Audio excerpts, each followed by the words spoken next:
కుల గణన ద్వారా కానీ బీసీ రిజర్వేషన్ల ద్వారా కానీ విద్యా ఉపాధి అవకాశాలు కానీ ఇట్లాంటి అవకాశాలన్నీ కల్పించడంలో కాంగ్రెస్ ప్రభుత్వం ఒక చిత్తశుద్ధితోటి ఉన్న విషయాన్ని సభాముఖంగా మీ అందరికీ గుర్తు చేస్తున్నాను. ఈ సందర్భంగా మనందరి స్ఫూర్తి నాయకుడు బసవేశ్వరుడు మనకు నేర్పించింది ఒకటే, వర్క్ ఈజ్ వర్షిప్ అని చెప్పి.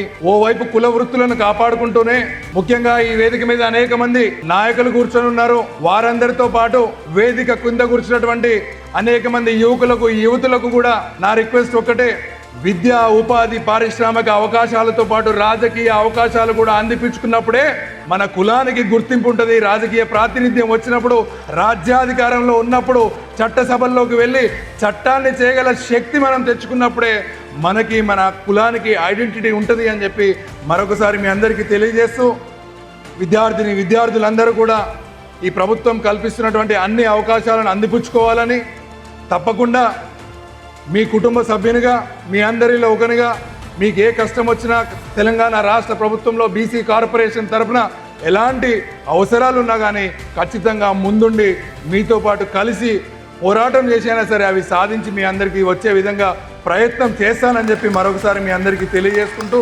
893వ జయంతి ఉత్సవం సందర్భంగా ఆ బసవేశ్వరుని స్ఫూర్తితోటి మనందరం ముందుకు సాగాలి అని చెప్పి తెలియజేసుకుంటూ ఈ అవకాశాన్ని ఇచ్చిన పెద్దలందరికీ కూడా మరొకసారి కృతజ్ఞతలు, అభినందనలు తెలియజేసుకుంటూ ముగిస్తున్నాను.